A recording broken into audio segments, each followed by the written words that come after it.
zoom into my face for the first like 10 seconds. Isn't that super fun and cool? It's not. It's probably kind of weird because it's not usually what I do. But I don't know. You always gotta try new stuff. Gotta be trying new things, and like that's how you keep your channel fresh and all that kind of stuff. I don't know. I'm making shit up as I go. Whatever. Let's do some writing. That's what we're here for today. We're doing some world writing today. Feels like it's been a minute. I've been so busy.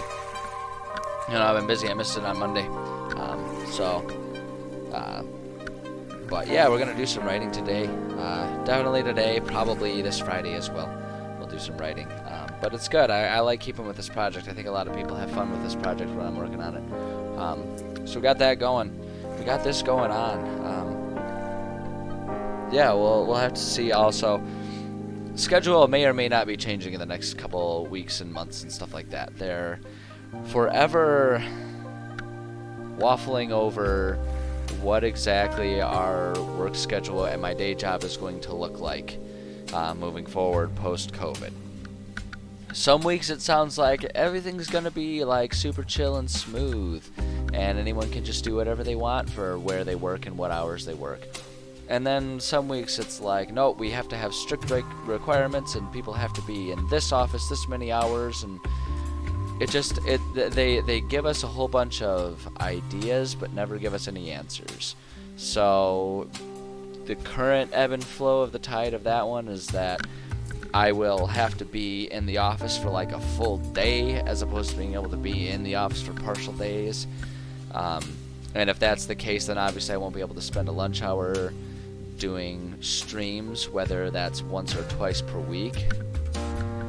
I don't know. I don't know what to expect from it. I really don't. I think no matter what, the important thing is no matter what, I'll still be able to stream, but it's really going to impact what my streaming schedule is, and it's why I've been hesitant to like really keep like a posted obvious schedule for all of that, because I have no idea. I have no idea what to expect from any of it. I think the important thing for the health and the life of the stream is that I will pretty assuredly be able to do the same amount, if not even more, streaming than what I currently do. The question mark is just when and what it's going to look like. It's not entirely up to me at this point in time. It might be that I do double the stream time 3 days a week. It might be that I keep the current thing where I'm doing about 2 hours around this time per day, plus extra stuff when available. I just don't really know what to expect. I don't know what to expect. But the important part is that I do intend to continue streaming. There doesn't appear to be any reason, any indication that I won't be able to keep streaming. And so, yeah, we'll just kind of keep playing it as it is. I don't know. That's where we're at. That's where we're at right now. That's enough of that. So at this point in time, so we have finished. Last time we were here, we finished our random encounter tables for our plains biome that we have in this world. And you know what? It would probably be good for me to pull up the map of our region that we've been working with here. Pull that open so we can all take a good look-see-poopsie at it. So yeah, so we've got all of this area all kind of randomized and figured out. But that leaves us with, we've got forest and we got mountains to work on. So we're going to keep doing the random tables. I know we've been doing them for a long time, and it will be a long time still for us to finish this off. That's how it goes. But it's important to get all this stuff done. Is the real thing. Like, if we want to create a cohesive world, one of the most important things is just to know what fills in the blanks, right? And I've said it 100 times before. It's really good to have this sort of baseline background stuff established, so that it is just ready to go. It's ready to go when we need it. because this will end up filling out a substantial amount of playtime. It always does, or at least if you play your games like I do. So yeah, so let's keep working on these. I guess an important note. This one isn't actually completely done. The daytime one, we also need to include random treasures. You know what? Let's do it. Let's just do it. Let's do it right here on stream. I wasn't going to do it on stream, but I might as well just do it because the whole point of the stream is to have a record of everything. So we'll go ahead and do it. So I always utilize this loot gen calculator, the loot generator here. It's a tool that someone somewhere made, perfectly handy, but it does based on the tables and rules in the Dungeon Master's Guide, pages 133 to 149. Those are the random treasure and loot tables that exist in the Dungeon Master's Handbook as it's written, and end up being extremely helpful.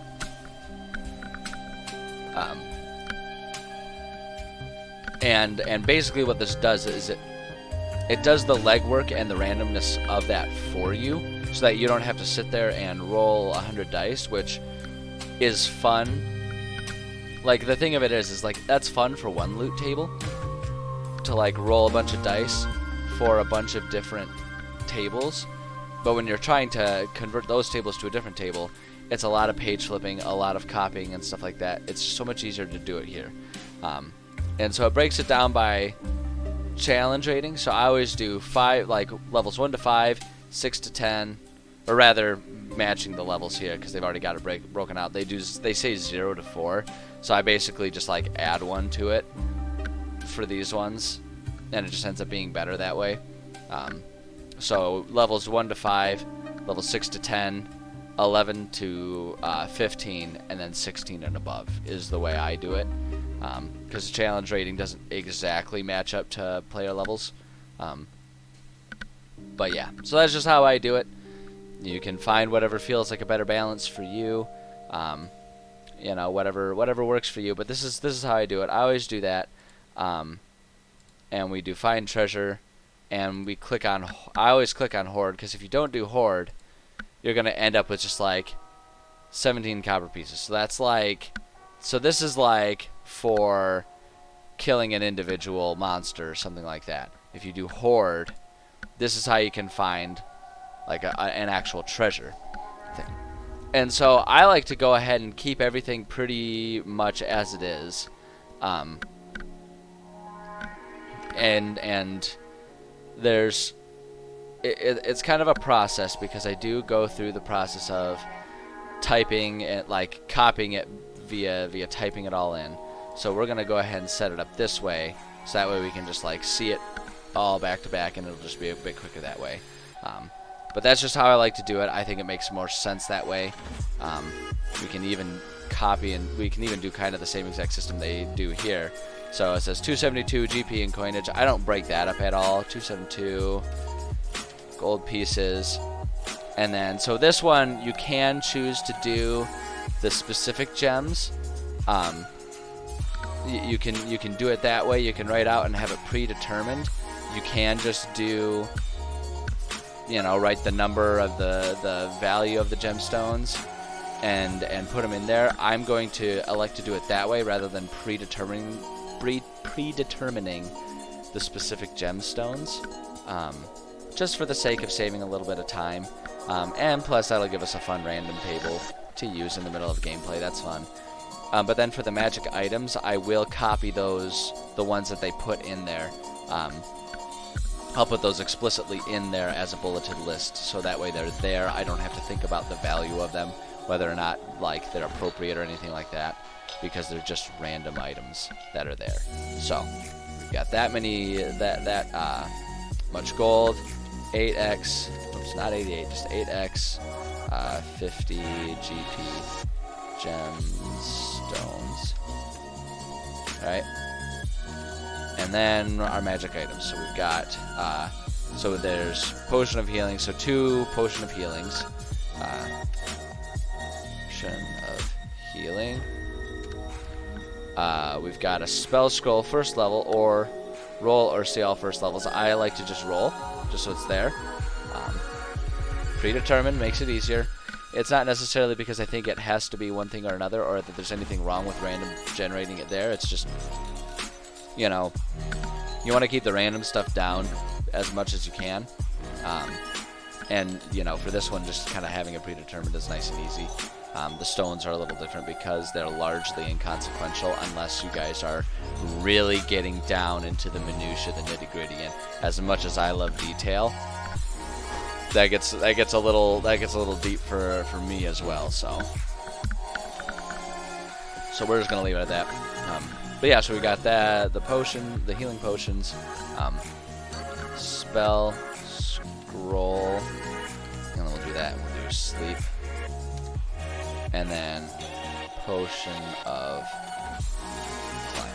And there we go. So now we got a bit of a treasure hoard there. Simple and easy and straightforward right there, just like that. Alright, and then we do it again. And we just kind of keep on doing that until we filled out 5, levels 1 through 5, and then 6 through 10 we will change our challenge rating.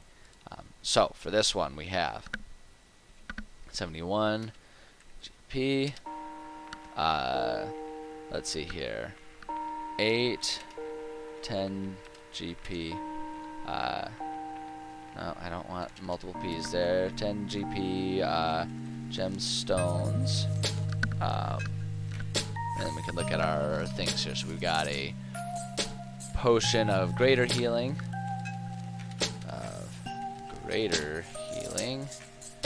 and then our last thing here is we do have a potion of resistance. We'll go ahead and roll that. Potion of force resistance. So we'll do exactly that. Potion of, no, not, man, I say it every time. Every single time I say it, I need to fix my P key here, but I never do. Of force resistance. It helps you be immune to Jedi. It's a really handy one if you're a Sith. All right, do it again. As simple as that. Very straightforward. Doesn't have to take too much time. It's just not very exciting for a stream, which is why I was thinking about not doing it. But hey, we're here, you know what, and it's going pretty quick. So that much gold. Got 4x 25 GP. Art pieces. We'll treat the art the same way we do the gemstones. We'll do the art, and so we can just kind of roll and grab those at the time, just to make it interesting. Or if I want to throw in something specific to the environment, we can of course always do it that way. So potion of psychic resistance here. Looks like it pre-rolls it for there. I wasn't paying attention closely beforehand, but we're gonna do potion of psychic resistance. Potion of greater healing. And then potion of animal friendship, which is, I mean, I'm all about that potion. Potion of animal friendship. That sounds like something out of like a kid's Saturday morning cartoon. Potion of friendship, yay! Alright, next one. Again, just going along, just taking care of it all. 203 gold pieces, and then 3 10 GP gemstones, yeah, and stones. There we go. Not all, and that's the thing too. That's kind of the fun part about doing a random. Not all of them are going to be like extremely lucrative. You know, some of them are going to be much more lucrative than others, and it may not even directly correlate with what the levels are. It's a random encounter. It's a random happenstance, which I think is fun, and I think most of my players have always found it fun as well. So 197 GP, and then we've got 11 50 GP gemstones. There we go. Simple as that. Simple as that. That one's a nice easy one. Nice easy one right there. Okay, so now that's our first 5 levels. So now for our second 5, for our levels 6 through 10, we are going to up this a little bit, so that way the loot kind of keeps up a little bit with them. But yeah, see, this is why we don't necessarily need to rush going up there, because we jumped from you know, like 750 gold worth of stuff to 5,000 gold worth of stuff. So the range jumps up a bit, but that doesn't necessarily have to be a problem, especially the way I run my games, where there's much more incentive for players to craft their own stuff rather than buy magical or special items. When you craft it, providing them money really just gives them the opportunity to purchase whatever materials they would need, and they still have to go through the process of crafting. So having an excessive amount of money won't really take away the balance of hard work to reward. You know, and so that's one of the reasons why I really like doing things that way. But as always, it's going to be up to you to figure out what the balance is for you and your groups. Always pay attention to your party and your group of friends and what you guys want. So 950 GP gemstones, and then this one rod of the Pact Keeper. That's interesting. We'll throw it in there. Plus one rod of the Pact, not the Act Keeper, the Pact Keeper, and then a wand of web. Ooh, interesting. Wand of web. There we go. That just gives them stuff. Most of, like I say, I suspect with most of my players in my games, they won't even actually be particularly interested in those items beyond experimenting with them just for the fun of it, and then hopefully selling them. Because a lot of times my players with the crafting system, they get specific ideas of items they want. We create a quote-unquote recipe for it, so that way they know what to do to obtain that item, and then they go for it. Like, that's what they work on. And I find that tends to be a much better balance, and it makes the players feel much more attached to what they're working on, if that makes sense. So our next one, just keep moving on down the line.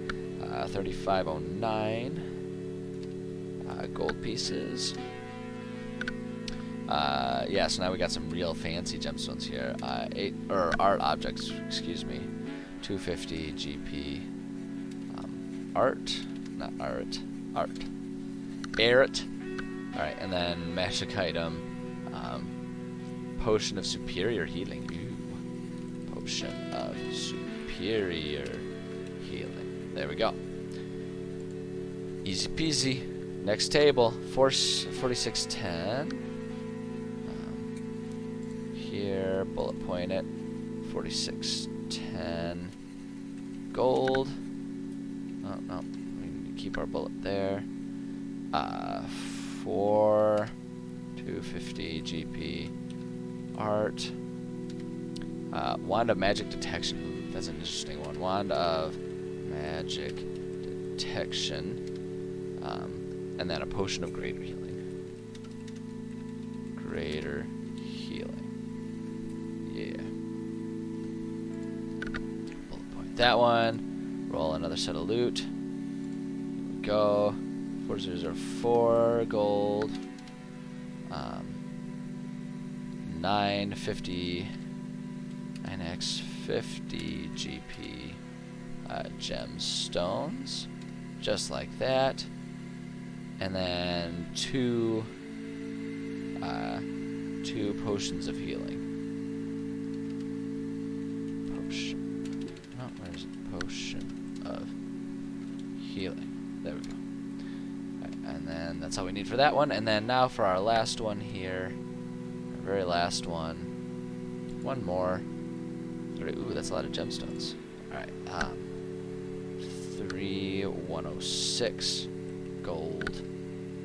And then 1050 GP gemstones. There we go. Alright, simple as that. Simple as that. That didn't end up taking up too much time. I'm glad we went through the process of doing that. Not a big deal. Oh, man. Boy, am I stiff. I'm stiff. Stiff. Yesterday was an intense day of sprints, then kickboxing, and this morning was an intense day of endurance run. So I am excited that tonight is my evening of rest and relaxation. very excited about that. Very happy about that. Okay. All right. So that takes care of that. Let me see. How does this... I think I'm going to go ahead and keep this half and half. That just kind of really streamlined a lot of things here. Because we can also... We should be able to... Yeah, we can collapse that. We don't need that open right now. So let's collapse that. And work on this a little bit here. So we're going to paste that. We're going to change that. I think I want us to work on the mountains. I am not entirely sure what anyone else in the world is thinking about, but I'm thinking the mountains sound fun to work on. So we're going to change this to say mountains, daytime, and this one will say mountains,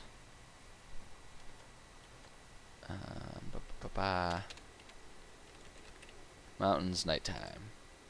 Boom, there we go. And then we just need to copy our table.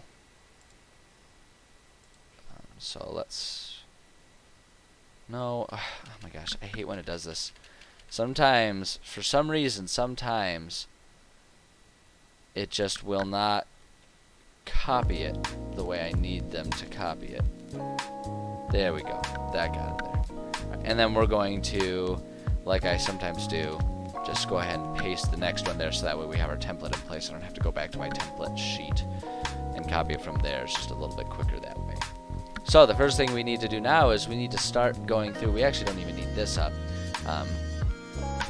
In this situation, we are going to now go ahead and work with our Kobold Fight Club.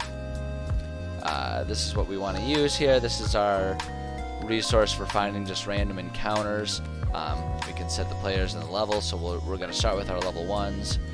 And the alignment we are going to go to, we can do, so there's two options. We can do mountain, we could do cave, and underground. So this is where it gets a little bit, it gets to be a little bit of a bummer.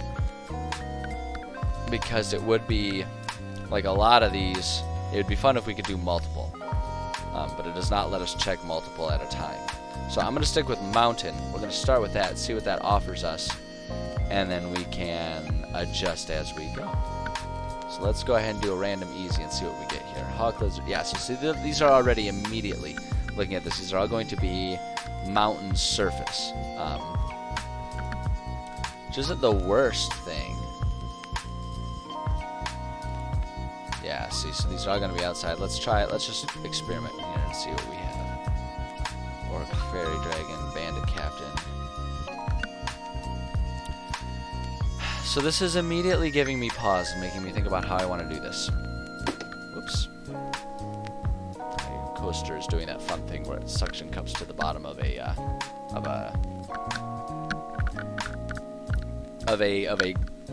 beverage container that has condensation going on with it. Hold on, I need to turn my AC on because it is getting quite toasty in here. Okay, so what this is making me think is if we need to even further, for the sake of random travels, if we need to further subdivide this region into, we can do mountains and then do underground.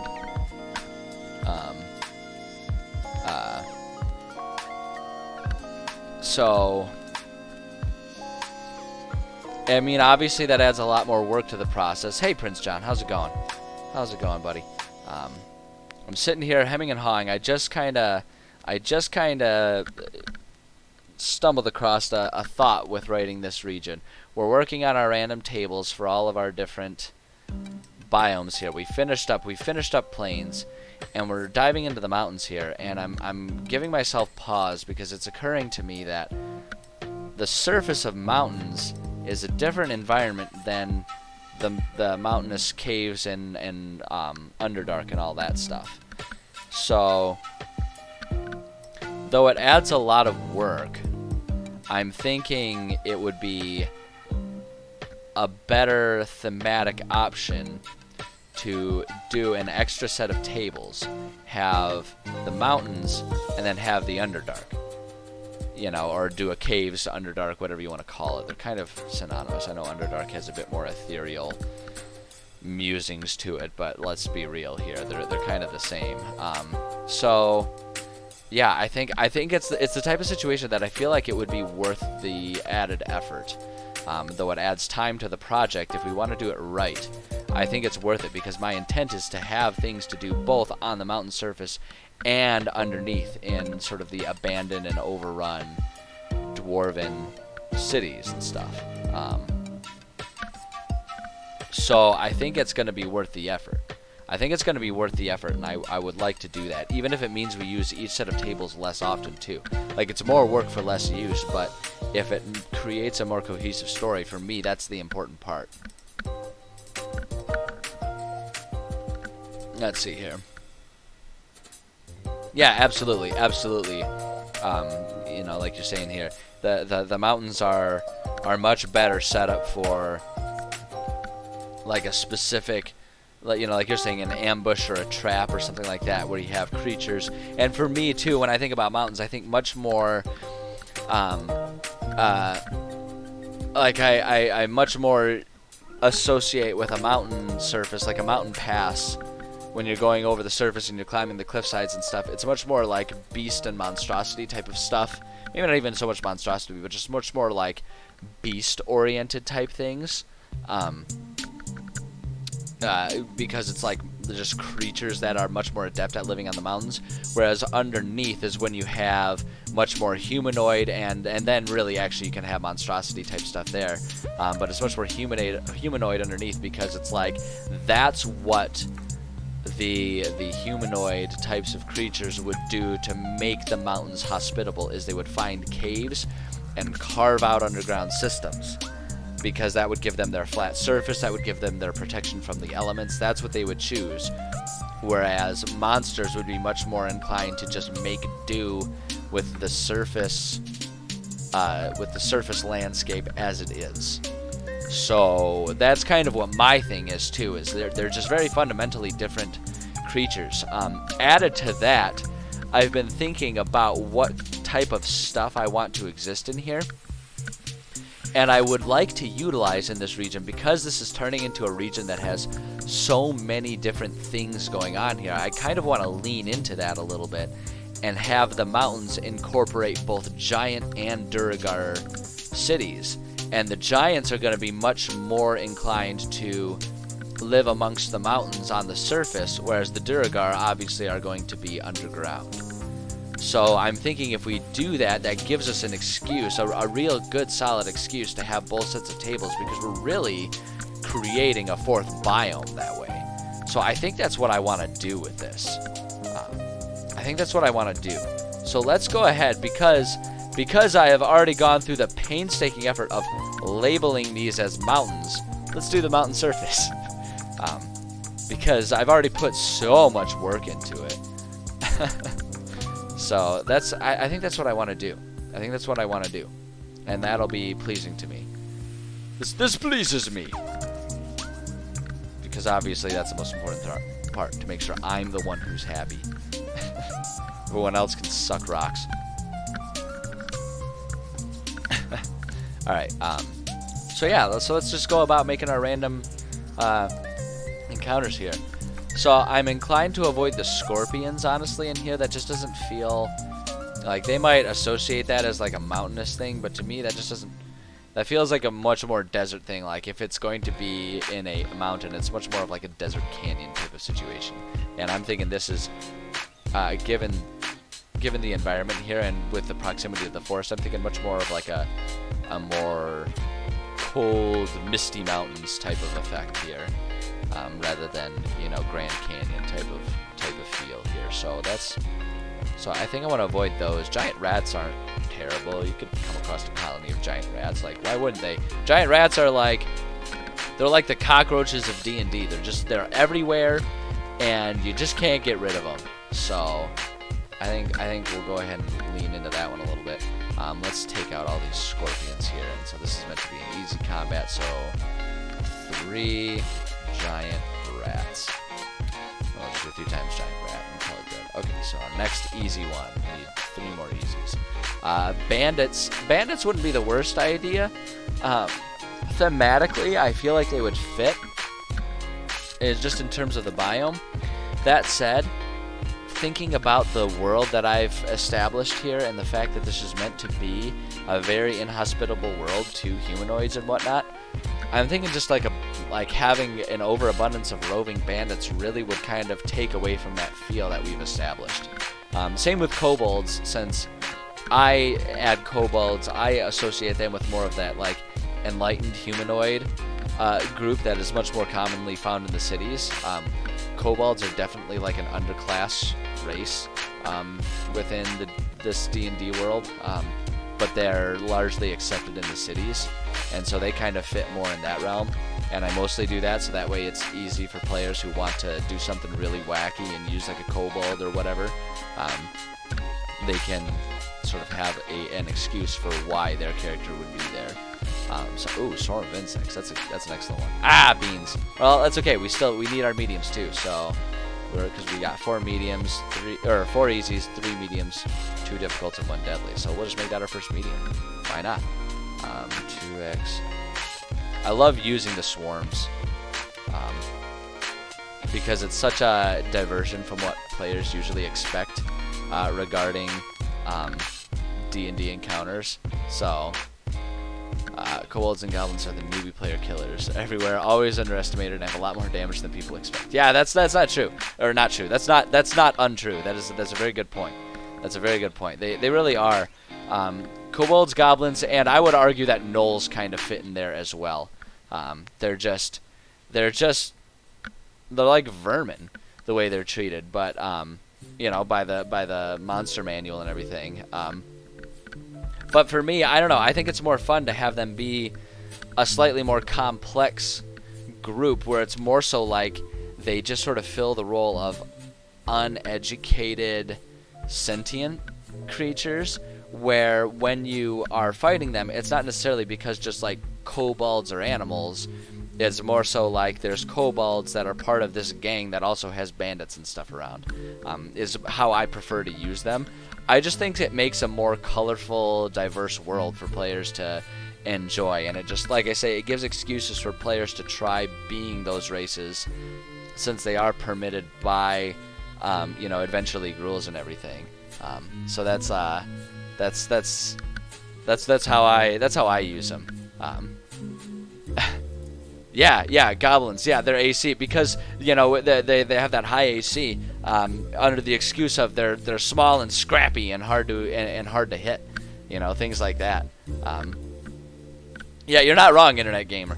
Anything can be underestimated, and even then, it's like even if you don't underestimate it, like you point out, dice rolls can fuck with you. They can ruin any encounter, which is like for me what makes it so fun.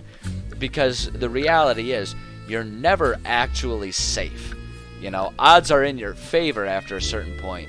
But, ultimately, if everyone in the party rolls, 5 and below for 5 turns, you guys are screwed. You guys are screwed, one goblin getting a crit can just end a session.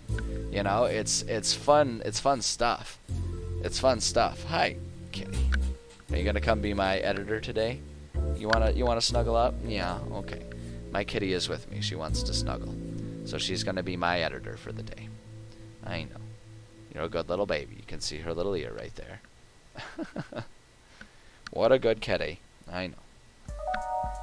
I turning on the AC unit.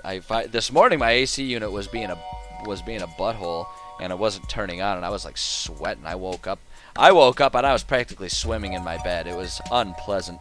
And then I slide out and I look at the thermostat and it's like 2 degrees above where it's supposed to be, and I'm like, geez, no wonder, because I keep it pretty warm as it is. So I turned it down just to force it to activate, and that seems to have jolted it out of whatever random bullshit it was playing at. Bloodhawk. Fuck yeah, that sounds awesome. Just sounds fucking rad. I want to attack my players with Bloodhawks. But yeah, so we turned I turned it down just a little bit further than what I would normally have it, and I've left it there, and Kitty, I am forced by my biology to wear a fur coat all day, every day, has been quite happy with that decision. And as long as it doesn't increase our bill too much, I'm going to keep it that way. I'm a little chilly, but that's because I've lost like 45 pounds in the past year, and my body doesn't know how to handle having so little insulation. Imagine a 40 pounds worth of blankets and coats and socks on all the time, and then someone takes it away from you. I'm fucking cold at 80 degrees outside. It's ridiculous. 80 degrees Fahrenheit, that is. Centigrade, I'm dead. But this is America, and we have to be special, so we don't use metric. We use whatever random made up bullshit empirical stuff that we can find. It's ridiculous. I mean, it's the best way to do it because I'm a proud American and I think I'm better than everyone. How did I lose weight? I ran outside a lot. I was stuck working from home in my apartment and I was going insane. And so I started every day on my lunch hour, I went for a run. I got to the point where pretty much every day I was running like 5 to 7 miles. And I started doing that. And I lost probably about 20 to 30 pounds doing that. And then as COVID restrictions started getting lighter, once I got my vaccine, I started going back to my Muay Thai gym, which has really improved, which has increased further my ability to lose weight and be getting back in shape. So really, ultimately, what it comes down to is I found a way to make it happen. It was not easy. But I fucking literally sweated my ass off for it. And I'm quite proud of it. Internet gamer, like, holding a consistent weight, ultimately, as long as it's a weight that you're happy with, ultimately that's the goal. Like, I'm trying to lose weight because I'm trying to get involved in some amateur Muay Thai competition. So I'm trying to get myself down to a better walking weight for that. I've already used both of those. Ooh, bats. That's a fun one. Just do regular rats. We got giant rats, and then we got regular rats. We'll call them baby giant rats. 7x. Right. So like, I need to get myself, I want to be at a consistent weight that I can hold there, but it has to be lower than what I was at. I need to be at a weight that I can cut 10 to 15 down and be at a good competition weight. So I've still got some work to do. How much of that loss did I gain back in muscle mass? Not much at the moment because I've been focusing very hard on like fat loss. I've been really curating my workouts to that. Still largely doing that. Grix aren't a bad idea. Grix are not a bad idea. I will keep those in mind for sure.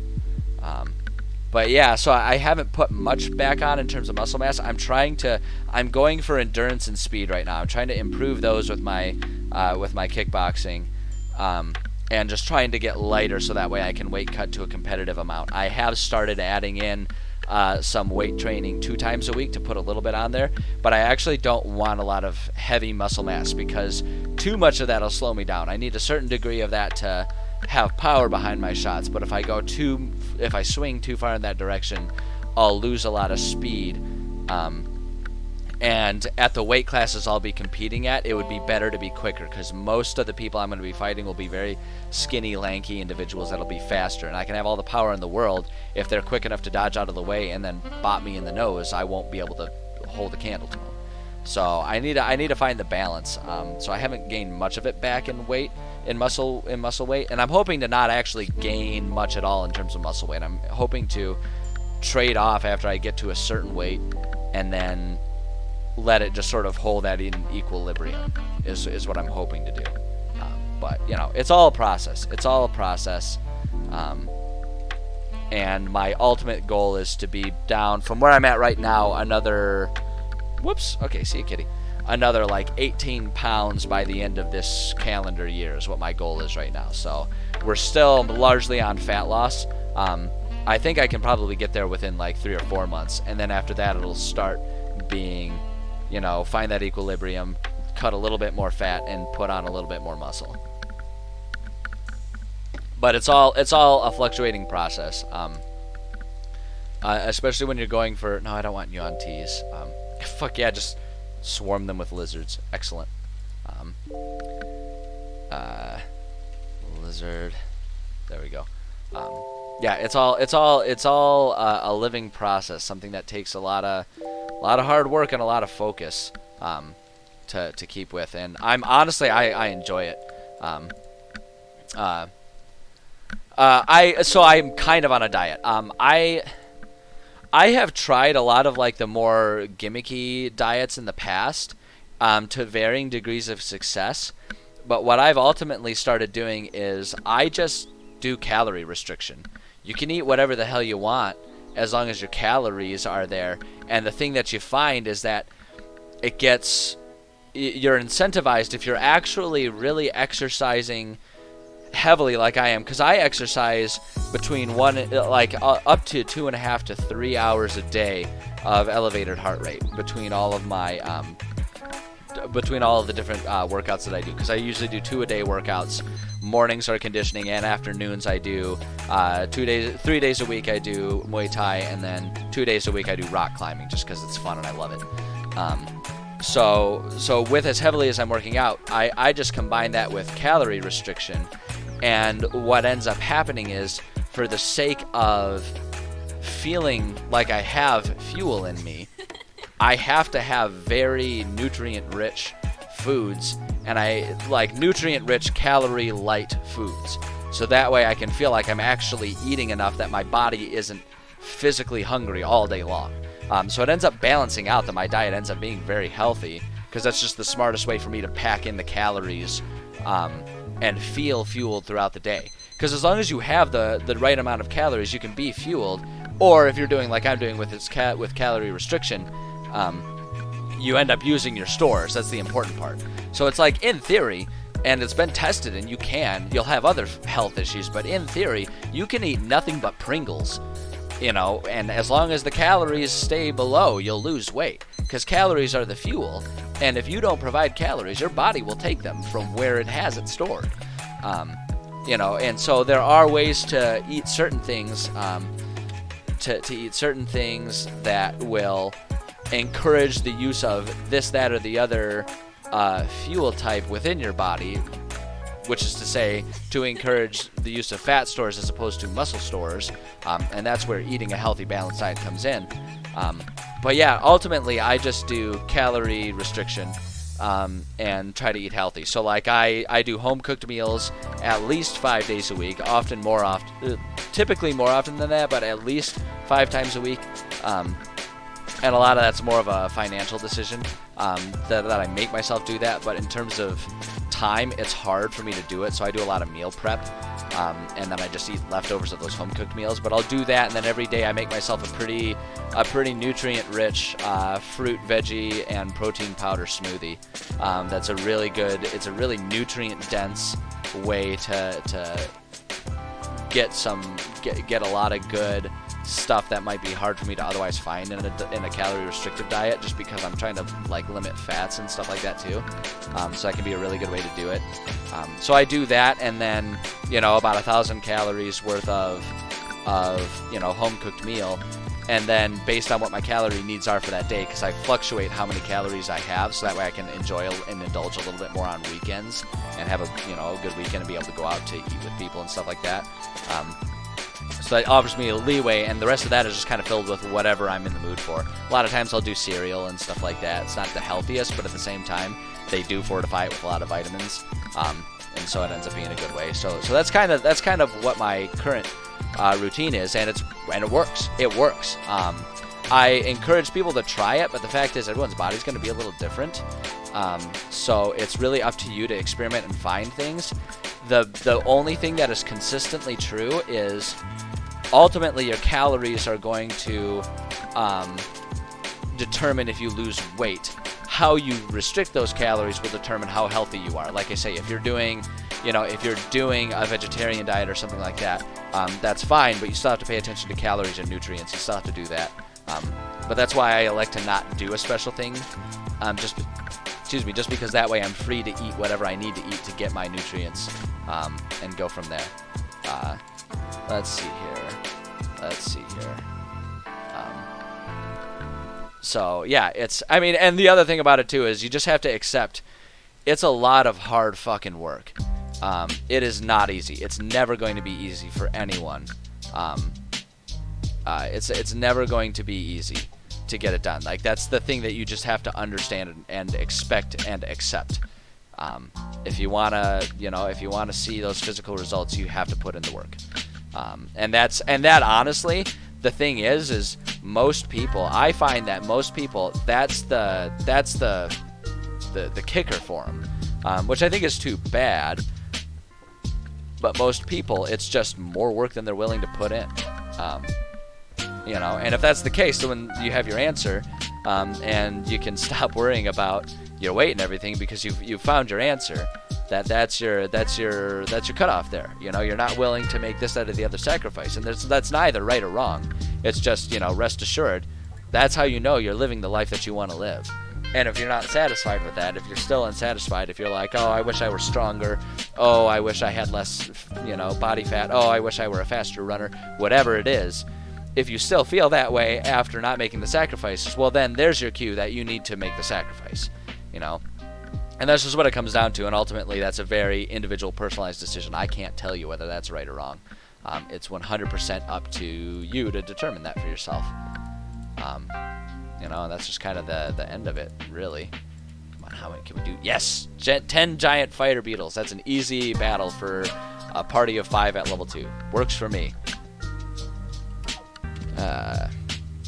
Giant fire beetle. Yeah, you guys got me all worked up talking about fitness and stuff like that. I love discussing fitness and health. I absolutely love it. And a lot of the reason I get so worked up about it is because, I come from a family that doesn't really emphasize it. I was very overweight through high school.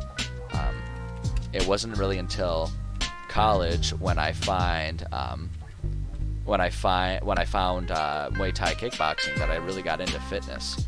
And so it's still kind of for me, it's an important part of my life because it was something that I 100% found on my own. It wasn't something that was forced on me, and it's something that my life has improved greatly since figuring that out.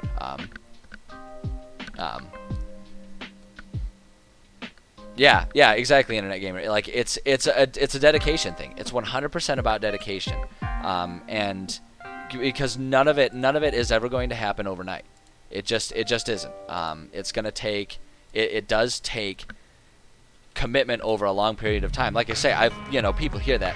I've lost 45 pounds, and they think oh wow, that's amazing. But no one considers the fact that took I don't know, when I really think about how long it started, it's easy to say a year, but when I really think about the math of it, it was right around the beginning of COVID. It was right around March of last year. So we're looking at 15, 16 months or something like that. That's a lot of time. That is over a year of commitment. So you have to commit to it. You have to mean it. You have to have the cojones to mean it. And like I say, that's the sticking point for most people. Most people would love to be fit and healthy if they could get it done in an afternoon. But that's just not the nature of it. So it has to be something that you want to be part of your life. Because the other thing about it too is you can't get there and then call it quits and assume you will keep the same benefits that you had while actively working out. That's not how it works either. It is a commitment. It's a commitment, just like anything else. You can't hold down a job just because you pass the interview. Doesn't mean you hold down the job. You have to consistently show up and do the work every day, right? You're not going to be a great musician. You can't learn how to play a song on guitar and then be a great musician. You have to keep practicing, right? You have to keep working on the craft. And physical fitness is no different. So that's why it's, I'm not going to use the word easier because it rankles me a little bit when people say oh, it sounds like it's really easy for you. No, it's not. It's a lot of hard work. But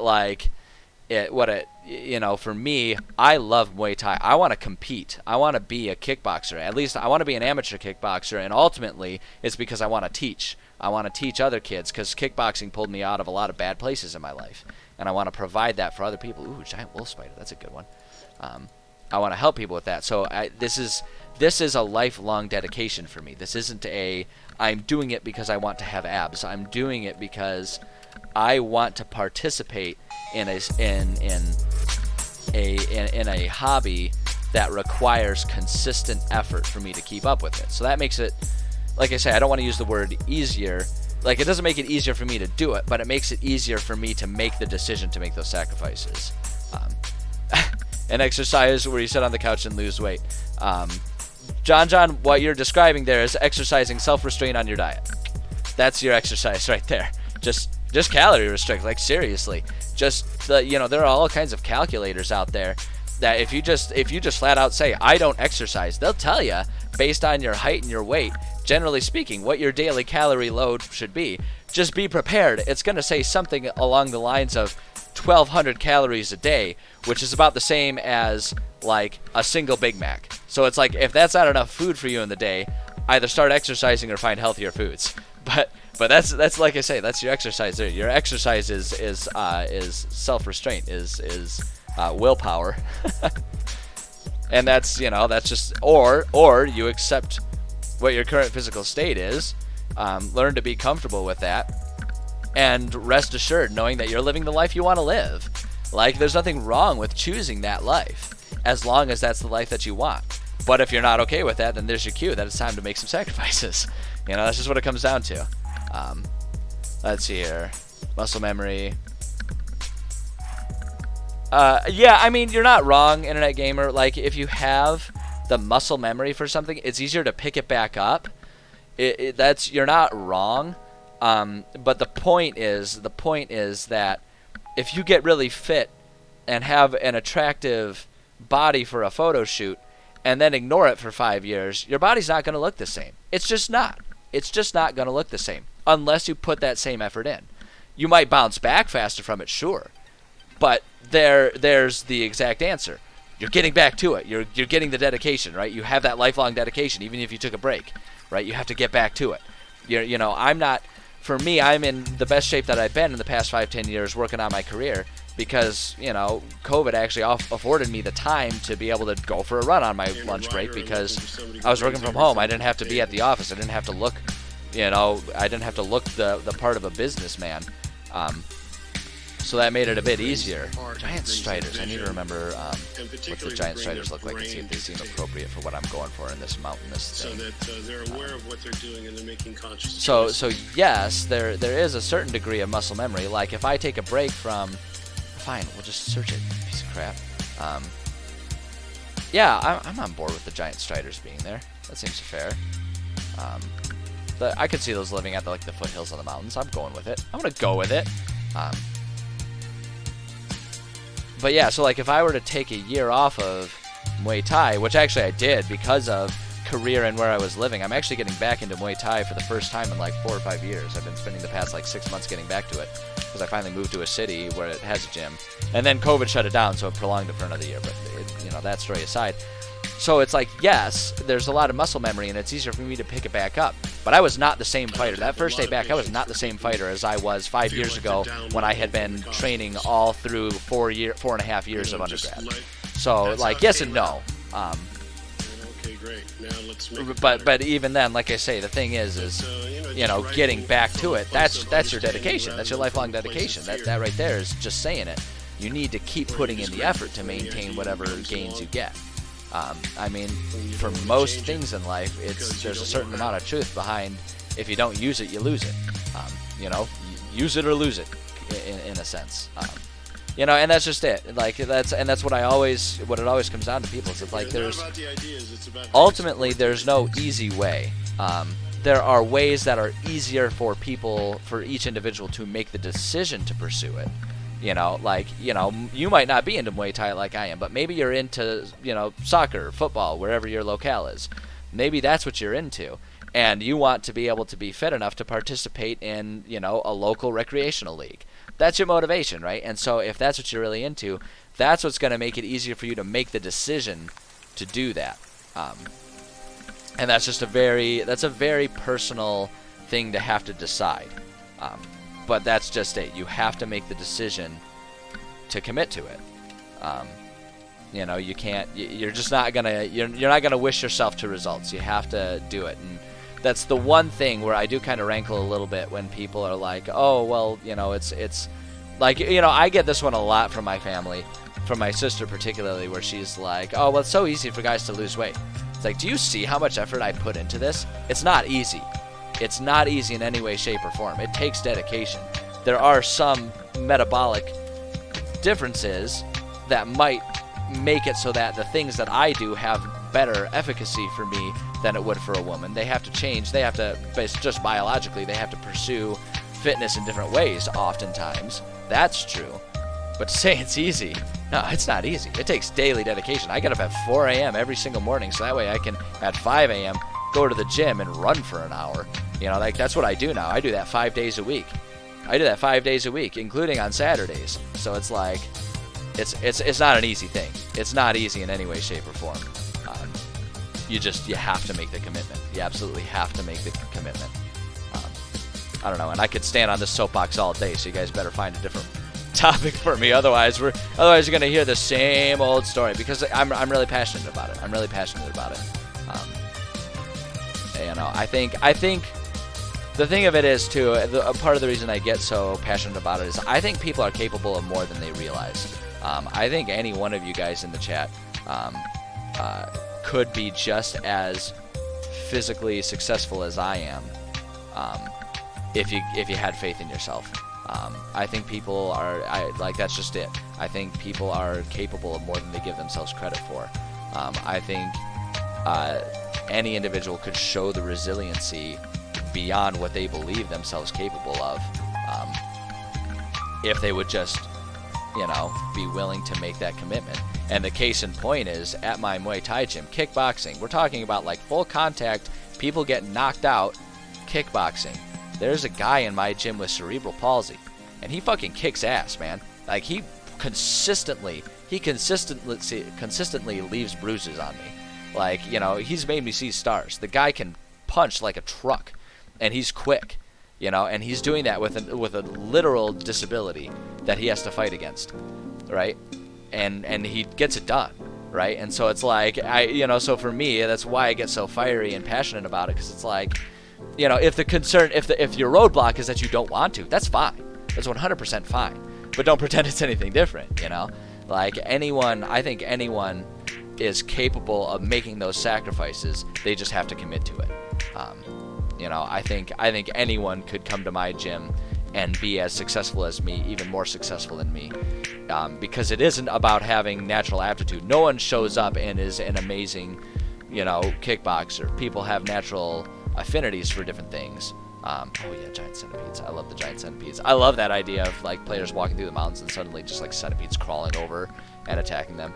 But anyway, like no one who shows up at our gym on day one are ready to take on, Sensei over in Thailand.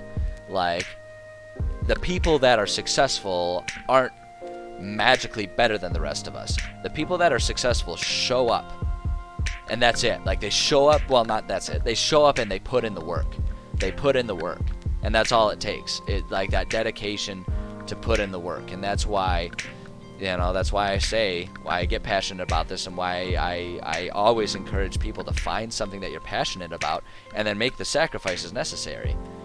Because every single one of you is capable of it. Every single one of you is capable of, losing weight, of being an athlete or what have you. It's just a matter of, do you want it?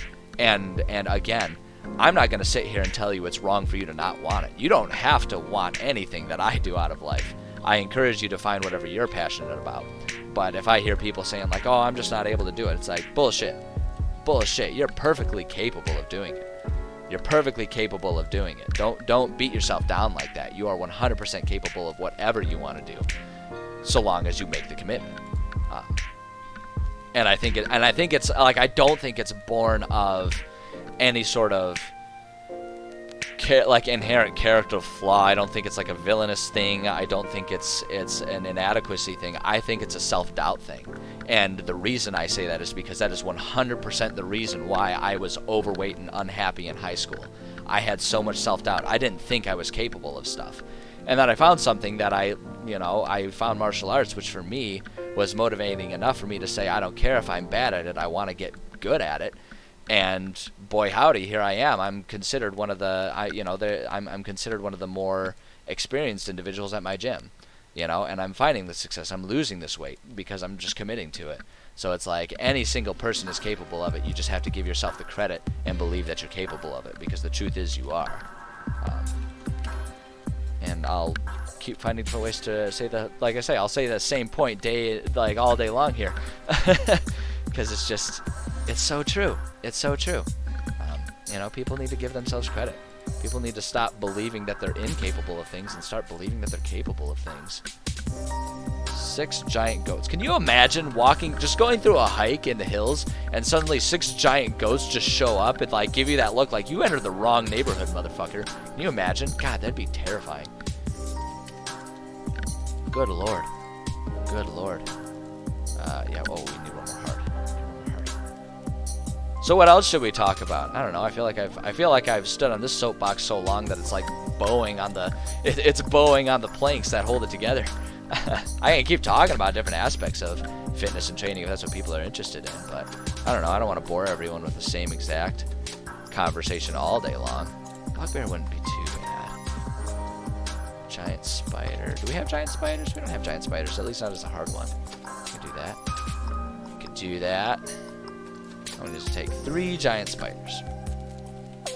3 giant spiders to something terrible. I don't know.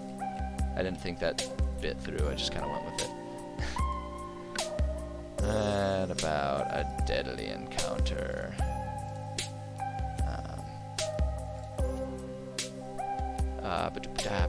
Ooh, a ghast. Ghast. Okay. I get a lot of my undeads mixed up here. Let me make sure I'm thinking of the right one with ghasts. Yeah. Oh yeah. Mr. Gene Simmons here. Yeah, I'm on board with the ghast showing up. I'm on board with a couple ghasts being our deadly encounter on the mountains. How many will it take? 700 beyond our expectation. That's a little much. It's a little much. We'll save the ghasts for one level higher. Galabdur. I don't even have a picture in my head of what that is. Galabdur. Was that how they spelled it? Yeah. Galabdur. Oh, fuck yeah, that's perfect. That's perfect. 100%. 100%. One of those guys is deadly? That's perfect. Galeb to her. Alright, now we gotta go up to level 4. Rando easy. Stick with the giant goats. I like the giant goats. 4 giant goats are easy for 5 level 4 players to fight. I love saying it that way because it just invokes such a goofy image. Like, can you just imagine a group of mountaineers, like a group of rock climbers, like in modern day times, just like waltzing into the mountains, seeing a small herd of like goats and just being like, fuck yeah, let's take these assholes out. And they just go and they just like slice them to bits right there. Can you imagine? It's just such a goofy picture in my brain. I don't want any of these guys. Swarm of insects. It's gonna take a lot of them. Let's see here. How many? Oh, I guess not that many. Okay, yeah. Let's do swarm of insects. Fuck it. The goddamn locusts come down from on high. Of insects. Bada bing, bada boom. I don't know if I want to put zombies on the outside of the mountains. I feel like if I'm gonna have zombies, I'd rather have those be in like the caves. You know, like the Hills Have Eyes style. I think that's the franchise that like does the weird fucking inside like underground zombies. Swarm of ravens. How many? Yeah, let's do. Yeah, man, 7 swarms of ravens. Like that is a goddamn apocalypse of ravens right there. Almost said apocalypse of raisins, which is like my 3rd grade nightmare. I'm just imagining what an apocalypse of raisins would look like. You'd probably think it was beetles, right? If it were like a tornado of raisins. Like, I would just think that beetles were coming in. Oh, is that what the Hills Have Eyes? I can't remember. I get a lot of my horror franchises mixed up. Because ultimately, they're all the same. they're all like, group of friends make bad decisions and die for it. So I tend to get a lot of them mixed up. That's kind of an unfair characterization of horror. And that's not to say that I dislike horror, but let's be real. Like, there's a reason that Scary Movie franchise was so successful, and it's because it's very easy to make fun of the horror genre, because there are very specific tropes that they all follow. Yeah, but yeah, now that you're thinking about it, Hills Have Eyes, I think you're right. It wasn't zombies. It was like those weird deformed things that were like actively hunting them. Like, I think it's been so many years. I am probably still getting it way wrong. But I think you're right, gamer. I think that's where it is. Oh, excuse me, that was rude. Oh, that one didn't even feel good either. You ever have those burps that just kind of like sit in your chest, even though you've actually burped, like you just feel them sitting in your chest? Yeah, I'm living that reality right now, and I don't like it. Okay, 10 giant lizards. Yeah, I like that. I like the idea of there being 10 giant lizards because they heard that this party beat up like 3 of them earlier in this. Or like the giant lizards come in because they beat up a bunch of the baby giant lizards, which would just be regular lizards. And they're like, don't you ever come near me or my son again. I'm not opposed to the idea of the fairy dragons being in the mountains, but I've already kind of committed to the fairy dragons and like there being a dragon as the main bad guy in the plains region. So I kind of want to stay away from the fairy dragons here. As cool as they are, and as cool as dragons in general are, I kind of want to stay away from them. I want to keep each of the biomes we're working on thematically separate, right? Because we've got this whole region. Like, this is more than enough space when you look at the scale for like this scale is good for like one dragon, I would think, when you look at the size of our cities and stuff like that. So I kind of want like the forest and the mountains to be their own separate things. Someone who's using the mountains too. It's large size. It's not as rare a sight as you might think. I've not spent extensive time in the mountains personally. I have spent a lot of time in African plains. I studied abroad in Africa when I was in college, so I spent a good month in Africa. But I have not spent time in mountains, and that doesn't encourage me. That doesn't make me feel better about the prospect of one day going to the mountains, if I'm being perfectly honest. Ettins, those are like the little spider keepers, right?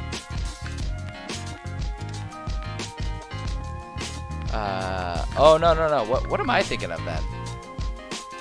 I actually like the idea of this guy here. He feels like a deformed giant type of thing, so I'm gonna stick with it. Wait, 1 is easy, which means 2 are gonna be deadly. Okay, well, hold on a second. And 2 Ettins are of medium difficulty, so for level 5. So we're just gonna preemptively put that here. X 10. See now though, that's the thing though, gamers. Now it begs the question: when D&D says giant lizard, what's our definition of giant? Like, are we talking? Actually, you know what? We have the resources. Let's find out. Is that just a term they use, or is that like actually a thing? Is this a measured thing? A large beast. So if they're the large scale, okay, can be ridden or used as a draft animal. So we're not just talking like Komodo dragon here. We're talking like, would you rather fight a duck-sized lizard or a, you know, like we're talking about like a horse-sized lizard here. That is terrifying. When you think about like how sturdy and immovable a lizard is, like just think about a single iguana, like how hard it is to like how solid they are when you pick those fuckers up, right? Or if you just try to like shove a lizard off of like a big iguana off of a tree or something like that, like those fuckers hold on tight. Imagine one that's horse-sized. Jesus Christ. Like, yeah. No wonder they would live in the mountains. They would have to live in the mountains. It'd be the only place that could like support their weight. Like each step they would like sink into the earth if they were just on dirt. Yeah, that's true. That's true. Gators, you know, gators. Actually, the way they're describing it, like when you think about like the super crocs and stuff they find in like the Florida sewers and shit. Like we kind of have giant lizards, don't we? That's an uncomfortable thought. I don't like thinking about this. I'm gonna think about something different. Let's find a different monster. Giant centipede, much better. Much better. Much happier thought. How many of these guys would be a medium challenge? Alright, 10 giant centipedes are a medium challenge. You know, we all like to think that we would be the hero of like a D&D encounter or a D&D adventure. Any single one of us would get fucked up in the D&D world. Can you imagine? Can you freaking imagine? Like, just think about this. Like, think about this type of situation. Again, like, imagine if 10 crocodiles approached you and wanted to fight and were hungry and wanted to eat you, and it was you and 5 of your buddies. What would we do? Even if I had a sword, what would I do? Like, there's nothing I would do, because I would effectively stab one of them, and then 9 others would come in and rip my legs off. Like, there's nothing. The best option would be to put the tip of that sword and run into a wall and just finish myself off. Like, that would be the best option. There would be no other reasonable option at that point in time. Boy. Ooh, giant eagles. Do you suppose they'd fly me to the volcano? Probably not. Because they've got their own stuff going on. Snooty fucking eagles. Little assholes. It's like you couldn't take one afternoon.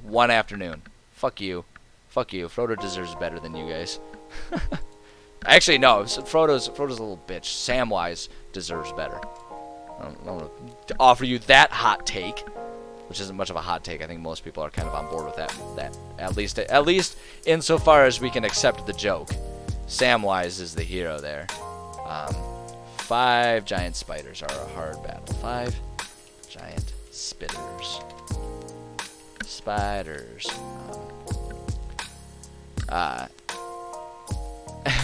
That's true. They won't panic or faint. Yeah, I mean, okay, that's fair. If we received the training available to us in the D&D world, I'll grant. That's fair. If we're gonna actually entertain the thought of would we survive, then we would have the training. No different than how if someone in the D&D world were suddenly plopped into our world in the middle of a firefight, you know, like a Vietnam firefight, trench warfare or something like that. They would poop their pants, pass out, and maybe if they're lucky, not get run over by a tank. Like that's fair. So it's a fair comparison to say that we would have training. And so yeah, maybe in that situation we would have the gumption and we would be able to survive. That's fair. I mean, I'm willing to spend 3 days a week getting punched in the nose. So like, you know, maybe I'd be willing to learn how to use a sword and fight off 10 crocodiles. You know, who knows? That is a counterpoint that I'm willing to accept and adjust my mindset for. I'm willing to let that be changed. Ooh, a manticore. Manticore would be good. I'll accept manticore as an answer for what type of monster should my players have to face. 2 manticore. Boom, there we go. I always love the picture of manticores they have in here. Hold on. Just, oh god. Oh, it's so horrible. Like, there's nothing romanticized about it in you know, the Wizards lore.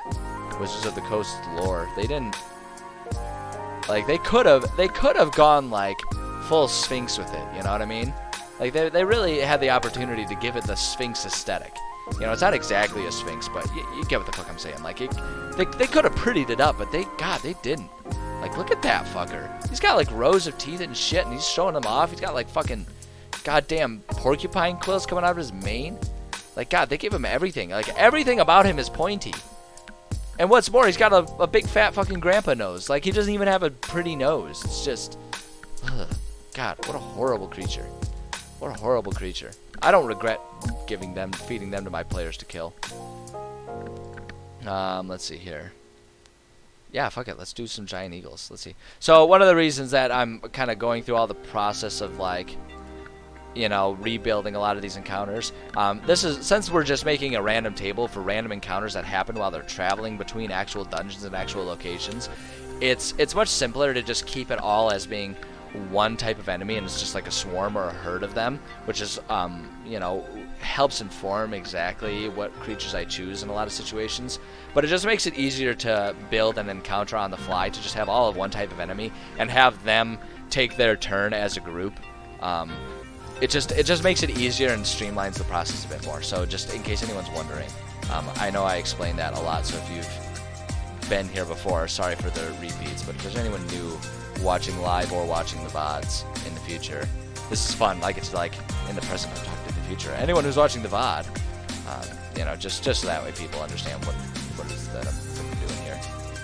Because otherwise it seems like I'm just kind of arbitrarily removing. Like, it would be like, what's the point of using the random generator if I'm constantly changing things? And that's why. Stone Melder. I'm blanking on exactly what stone melders are. Stone Melder.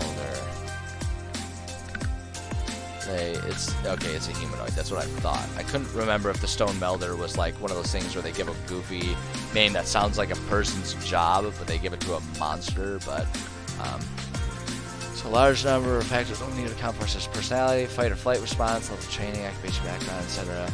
Never seen a character attempt to run from a fight even when on the verge of death. Okay, yeah, that's 100% true, gamer. Individual personality, if we're gonna consider like a realistic approach to how would a real life person do in the D&D world, because yeah, you're absolutely right. I don't know why I closed that. Within the like characters, the way people make their characters, they make them complete and utter psychopaths.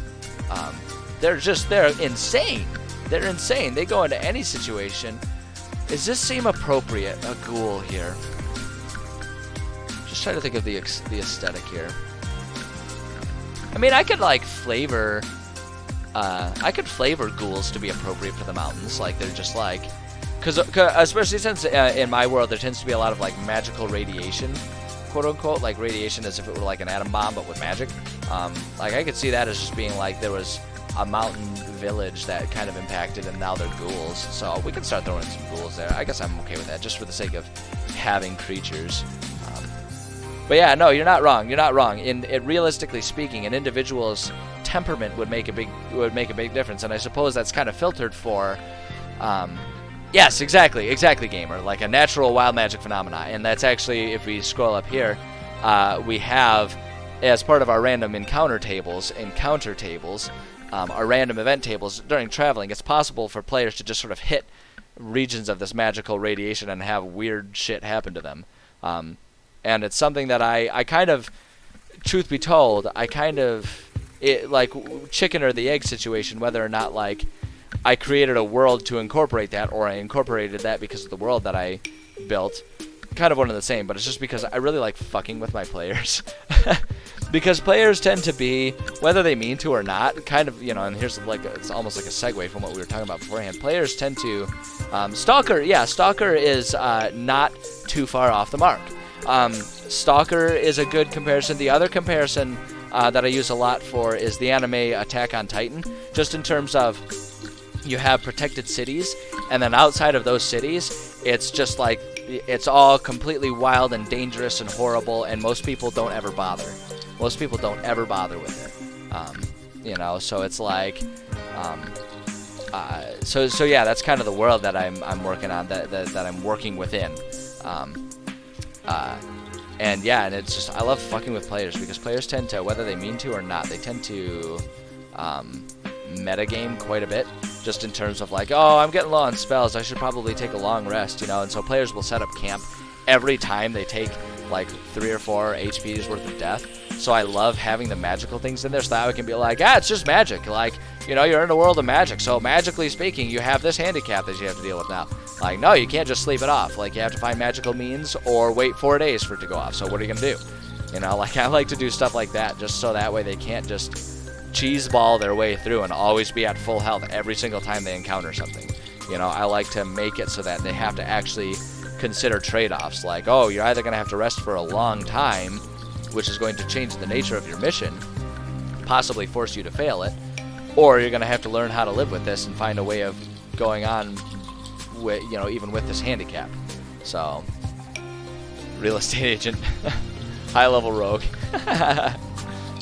Yeah, that would be that. You know, that's not a bad thing. That's not a bad comparison. The other thing is, like, realistically speaking, because of the limited thing there, they would 100% have like limits on reproduction. They would have a lot of rules about how many babies you can have and shit like that. Like, that would 100% be their reality. And no one likes to think about that kind of stuff. But the truth of it, actually, I'm not going to say that. Within like the online community, so actually within like the Twitch community, I think a lot of people are probably perfectly okay with limited number of kids. Because let's be real, how many of us are going to have kids? Like, how many of us are going to get to that stage in our life right now? When you look at all of the decisions we've made and where we're at right now, like, let's be a little self-aware here. Swarm of ravens. Fuck it. I don't know. How many would it take? Yeah, 10 swarms of ravens. Or another way of thinking about it. Imagine how many ravens it would take for you to consider them a swarm, and then multiply it by 10, and that's how many ravens are trying to consume your eyeballs right now, as you live and breathe. You know, and that's the type of situation where I think, like, even with like training, like, if I were a dude who knew how to swing a sword, like, what the fuck would I do in this situation? I would pee my pants and try to find a cave to hide in. Like, that's what I would do. COVID has been the Great Depression equivalent of this generation. I mean, there's comparisons. We haven't reached the point of having literal shanty towns because of it, so I might say that, you know, maybe not quite to that degree. I feel like a lot of the limitations on our generation, like, if we're being, like I say, if we're being self-aware about it, there's a lot of self-imposed things about it, but I don't know. There's a lot of socioeconomic components to that make it hard to really compare a lot. I guess what I would say actually is, if we want to compare to the Great Depression, I would say that we, like, imagine the struggles of the Great Depression. Like, take that amount of struggle and then butter knife spread that out over most of our teen and young adult years. And I would say that's probably a more accurate comparison. Like, we just are not, like, our financial situation isn't as completely fucked as the Great Depression was, but we certainly are not living in the booms that we're seeing during other parts between the Great Depression and where we are now, right? Like the World War II and post-war booms of economy, like, we ain't getting that. So that's fair, gamer. I do that a lot too. You come up with something for the sake of an anecdote and then you roll with it. That's kind of how I live my life. Case in point, watch any of the VODs of any of my streams. It's called comedy, okay? Get used to it. Oh boy. Yeah, this keeps giving me all kinds of keeps giving me a bunch of, like, humanoids, and that's not what I want for my mountains. Not in my mountains. Okay, yeah, giant eagles. Why not? See, how many giant eagles would it be easy to kill? 4. Okay, we could have an easy time killing 4 giant eagles. Whoops, wrong place. I want you up there. 4 giant eagles. Yeah, that's just kind of where all my jokes about, like, what the fuck would I do? Because just think about that. Imagine living in a world where, like, there are giant eagles. They're the size of a bus, like the size of a large school bus. This eagle. You and 5 of your buddies could easily take on 4 of them. It's like, I'll take your word for it. Let's not experiment. Hurricane. I forget, what exactly do they call a hurricane in this?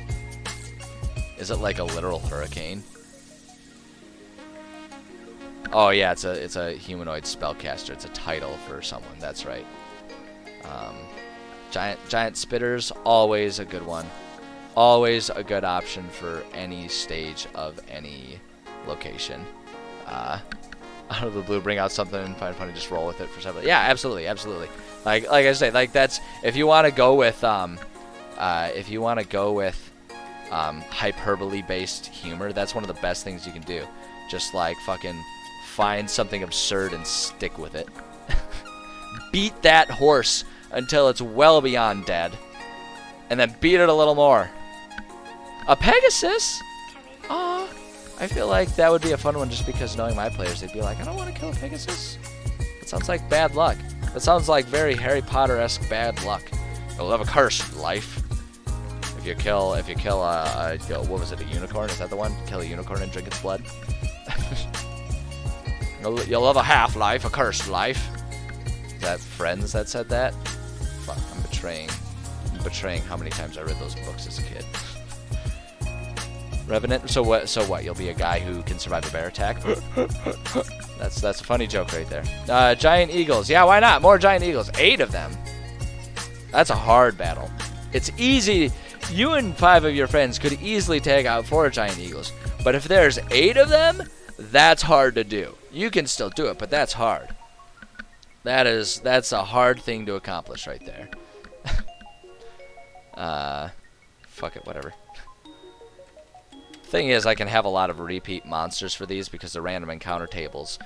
There's a at level 5, there is a 1 in 20 chance they will encounter 8 giant eagles, and a 1 in 20 chance they'll encounter 4 of them. So odds are they will never encounter both of these setups at all. So it's like, fuck it, we might as well. Okay, we need one more hard thing.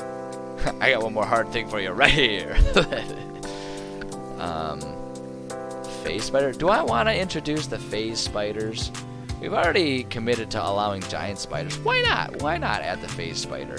Like, I feel like phase spiders tend to show up in a lot of environments. I feel like they're too cool to be as commonly used as they are, but I still use them. So it's like, you know, what the fuck ever. Harpy or two. I've thought about the harpies. They've kind of popped up here and there. Harpies actually in the mountains too. I like the idea of harpies in the mountains. We'll see. If they show up in the random selection, then we'll go with it.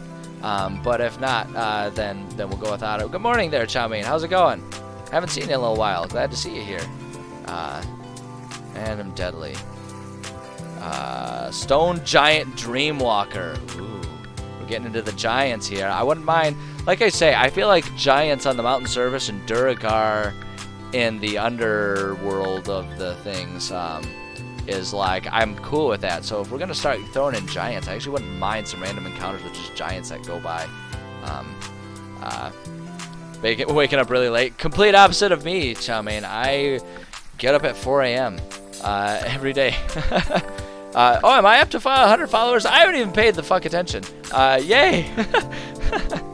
I'm like the worst streamer in the world. I don't pay attention to my own shit at all. I just come on here and have goofy conversations where we rant about the realistic capabilities I would have if I were plopped into the D&D world. It's very sophisticated shit that we talk about here. Yeah, fuck it. I'm gonna commit to it. We're gonna have Stone Giant Dreamwalker. Why not? Stone Giant Dreamwalker. What exactly is it about this Stone Giant that makes it a Dreamwalker, I wonder? I don't remember actually off the top of my head. Damn it! I didn't mean to click that. Stone Giant Dreamwalker. Is that just like a shaman version of a Stone Giant? I'm assuming that's what it is. Yeah, it's just like a shamanistic version of it. Like, fuck it, yeah, that's great. Why not? It's a random encounter. I probably won't ever see it, so great. Alright, random easies. Random easy. That sounds 100%, gamer, that sounds 100% like a book that Max Brooks would write. Being transported into Minecraft. 100%, I believe that. I actually got to see him. I got to go to a lecture by him. When I was in college, he came to my university and gave a talk about what one should do to survive a zombie apocalypse, and he actually did a really good job of specifying it to the environment and the location where the university was at. It's in northern part of my state, so it was a very, very cold, lots of winter, not a whole lot of summer. So he talked about like how you should survive a zombie apocalypse through like in an environment that's mostly winter. It was really fun. He was a really cool guy, and it was like, I think the best part about it was he was like 100% serious while giving the whole talk, so it was like really easy to get into it. Yeah, why not? We'll do hippogriffs. Yeah, it was. I dig on Max Brooks. He's a cool dude. He's a cool dude, and I appreciate him. Oh wait, hold on. We don't need mediums. We're still working on easies. What the fuck time is it? I gotta pay attention to that. I guess. Oh, okay. I still got like a half hour. I got like a half hour, man. I'm good. I'm good. Black bears. We haven't seen the black bears in this biome in a while. Let's see. How many would it take? 7 black. It is easy. See, like here's Chow Mein. I was talking about how goofy it would be. Like this is why I think it's so goofy to think about being transported into the D&D world. Because just imagine it. Imagine this. Imagine this. It would be easy for you and 4 of your friends to take down 7 black bears. Like, just think about how that sounds. It's so goofy, you know. And then Gamer offered us the counterpoint of, well, if we grew up in that environment, we'd be trained to handle those types of situations. So that's a fair counterpoint. It's a fair counterpoint, but it's just such a goofy thought experiment. It would be easy. It would be easy for you and 4 of your friends to take down 10 crocodiles. It would be easy to do that. And it's just, it just sounds so goofy. But it would be hard for you and 5 of your friends to take down 8 giant eagles. 8 eagles the size of a bus. It would be hard for your friends to do that. It's just so goofy. Giant spiders. Here we go. See, like this. Here we go. Let's see. What's our number? It would be easy. It would be easy for you and 4 of your friends to take down 4 car-sized spiders. That would be easy for you to handle. Spider. It's just, it's so funny. That's true. That's, yeah, but see, again, Gamer, you bring up a good point. We're talking about at level 6 here.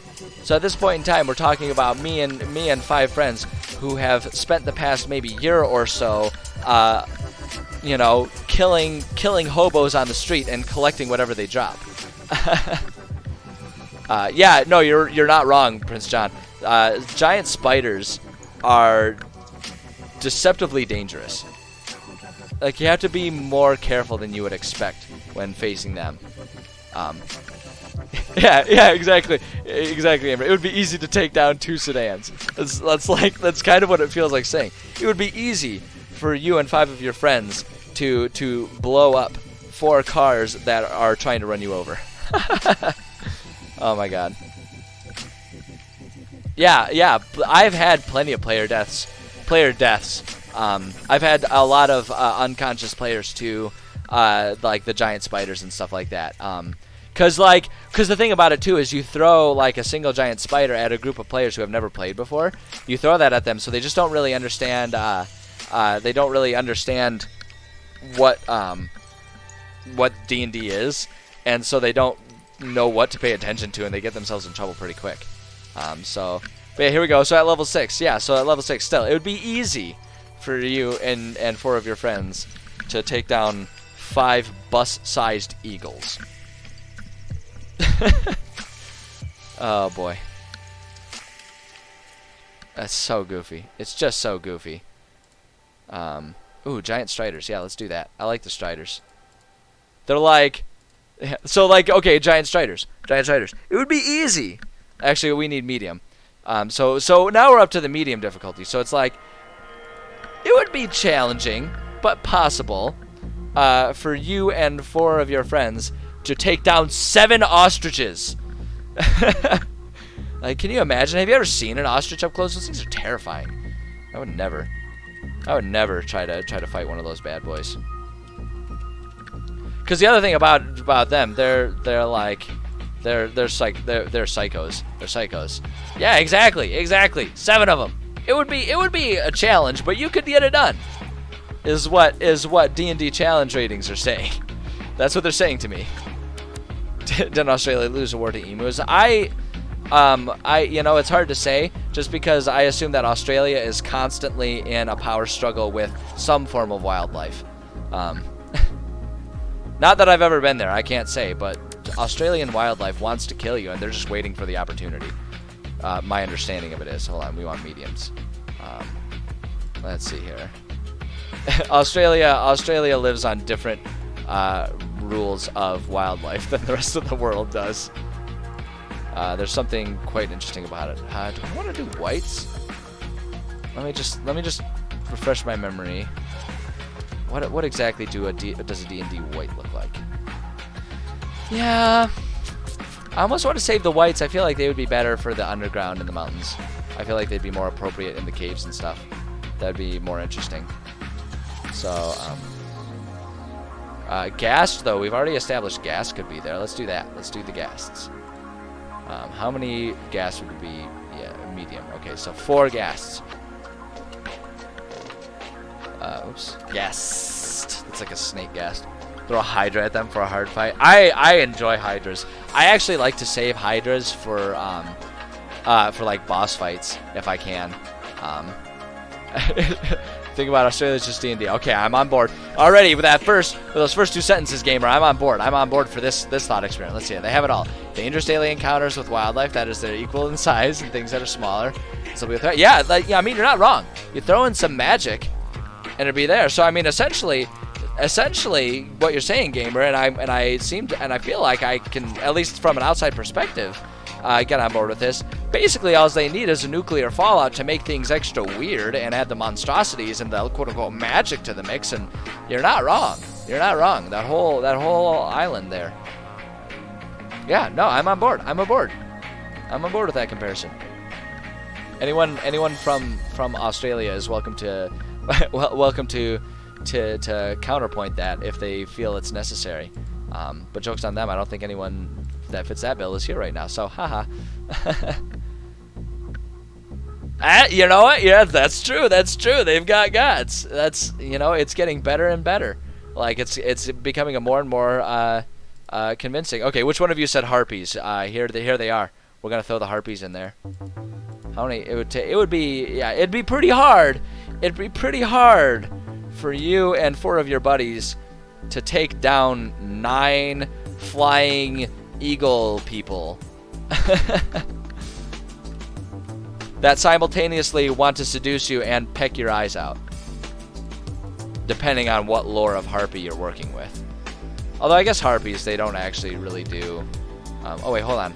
Why did I go for hard? We only need mediums. So yeah, so we only need 7 to make it medium. So there we go. But then we'll, fuck it. Why not? 9. It's a random table. They're extremely unlikely to ever encounter this many, and even if they are, it's a random table. So you just like hide behind that explanation. Just add lots of harpies. Go heavy on the harpies. Ghoul. What did the ghouls look like again? I get all of like the ghasts and ghouls and whites mixed up for what they look like. Wait, why am I spelling ghoul like an idiot? Because I am an idiot. The answer's in the question right there. What do we got? What are these motherfuckers look like? Oh yeah, that's right, these guys. Yeah, I'm on board with the ghouls being there. How many does that take for it to be a hard battle? It would be hard for you and your friends to take down 9 undead cannibals. It would be pretty hard, but you could do it. Like, this how it sounds. It's so funny. It's so funny. I love it. I absolutely love it. Okay, let's get a deadly battle here. Gas. Yeah, how many gas? Why not? How many gas would it be? It would be okay. But despite all of you and your friends' capabilities, it would be a pretty deadly situation for you and your friends to face 7 weird undead tongue monsters. It would be a deadly situation. Here's where it gets really goofy. Oh wait, hold up, I did that wrong. Hold on. I still want to keep that as the deadly one. We need a little more hard battle.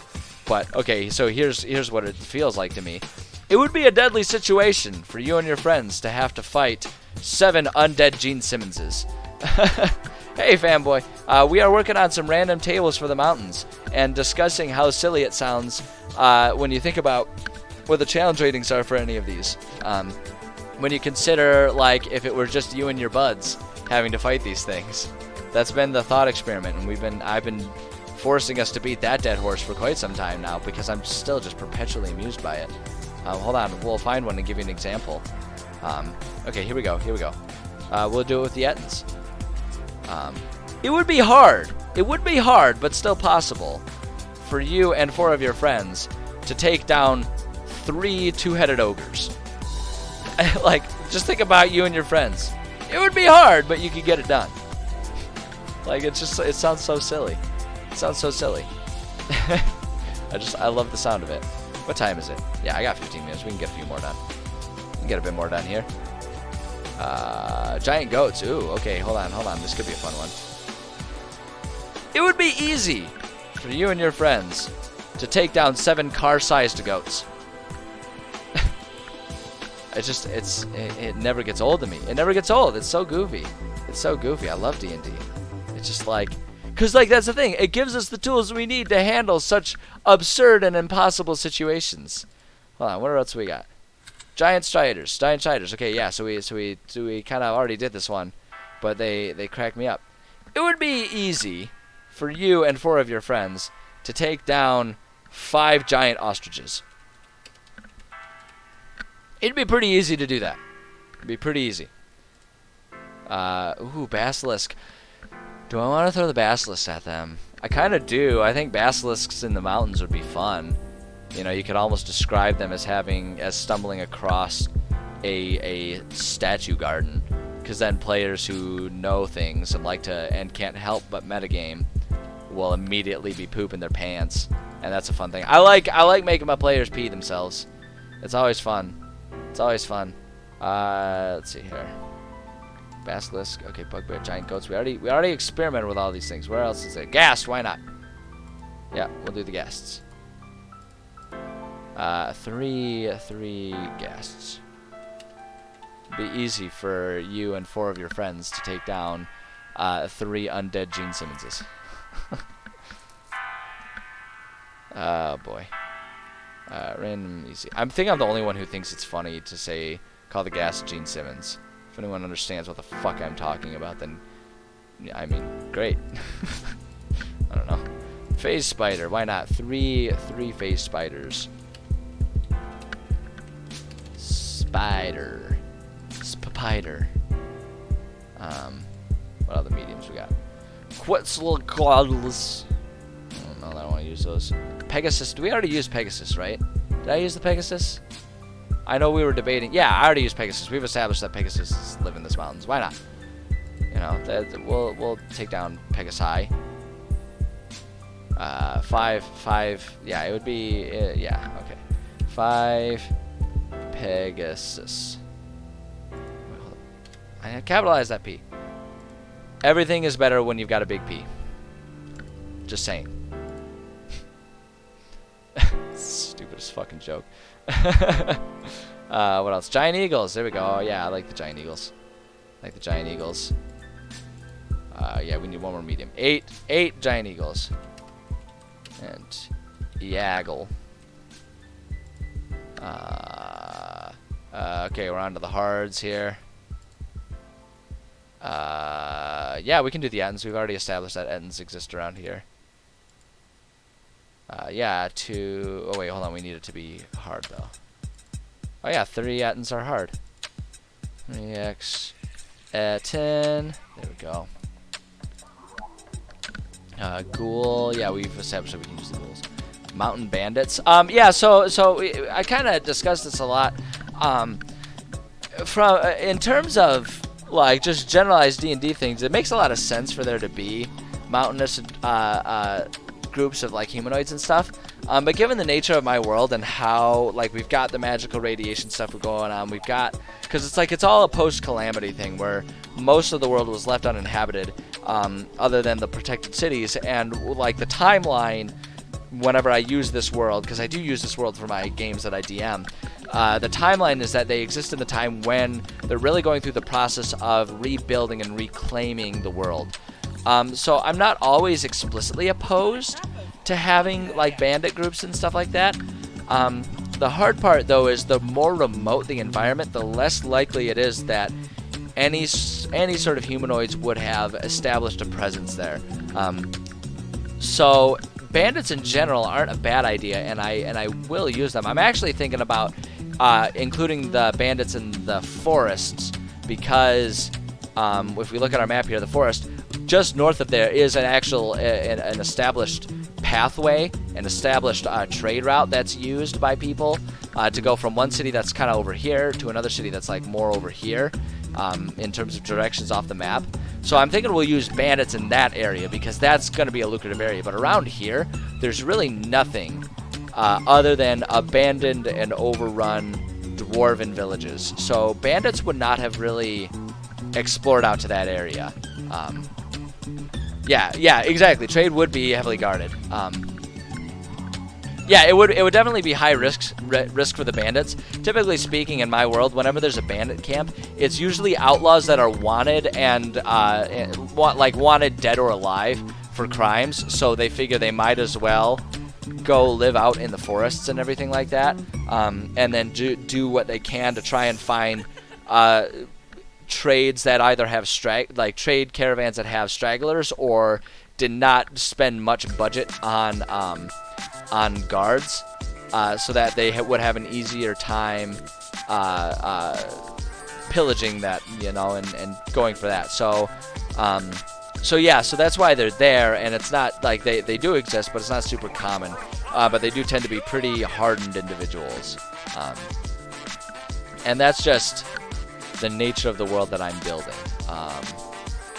Yeah, why not? Let's use the Yeti. I don't know, it's not quite snowy enough to use Yetis in this environment here. So we'll have 4 basilisks. Basilisk. And now we need a deadly one. Because, yeah, as just a general, a Cyclops, that could be kind of fun. Could have that be kind of like a version of a giant that was heavily impacted by... oh wait, no, that's that experience. That adjusted XP is going to be not quite what we want there. Yeah, never mind. We'll save the Cyclops for later. But yeah, like they could be like giants that were exposed to a lot of magical radiation. We actually have Cyclops as a result of this magical radiation in a different part of my world that I'm utilizing for some of my players as we speak. Random deadly, venom troll. Werebear. We do have black bears. We could have werebears. But it's kind of falling into that same situation where they're just kind of two in between. Barghest. Which ones are the Barghests? Barghest. Oh yeah, those things. I don't know, because we just haven't established. I don't really want to use the Barghests. Werebear. Chief. Manticores. Oh, we could revisit our Manticores. Manticores. There we go. Yeah, 7 Manticores. I don't know. That doesn't really make sense, but fuck it. It's a random table. It's maybe they're just doing their regular, like their annual retreat where they all hang out and get drunk by the campfire and say it's for work. I don't know. Fuck it.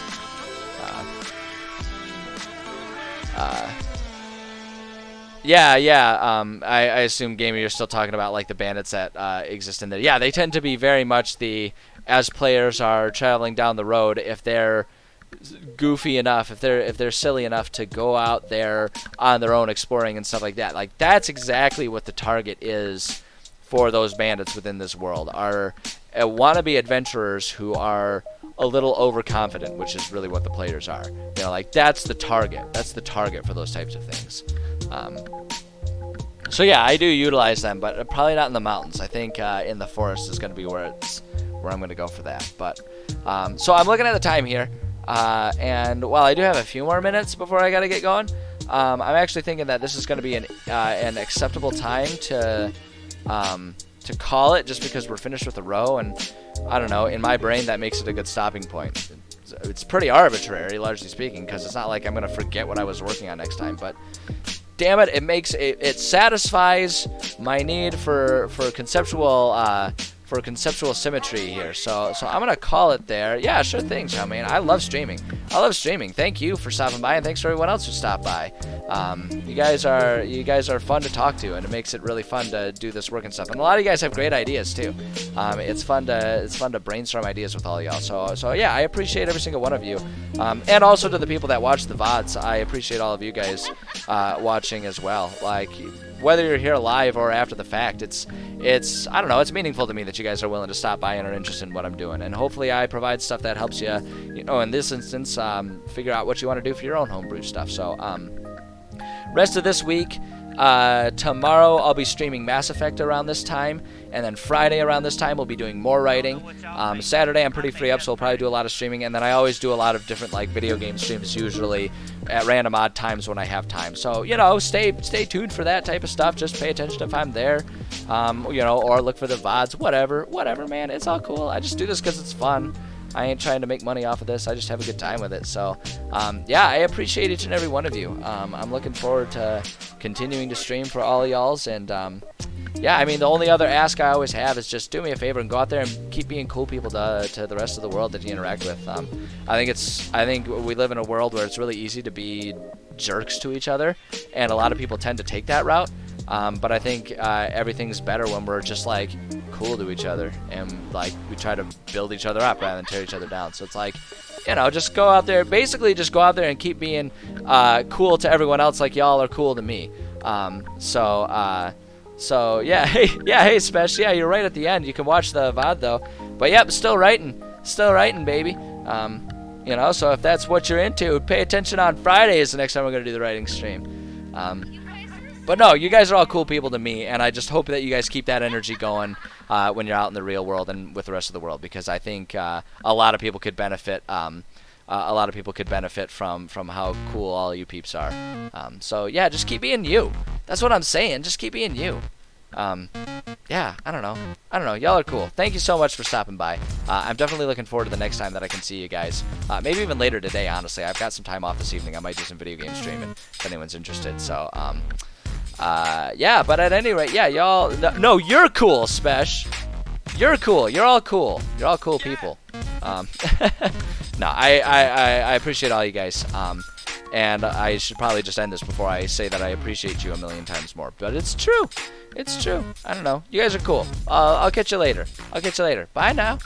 Bye. It's over. The stream's over. Bye. Bye, everybody.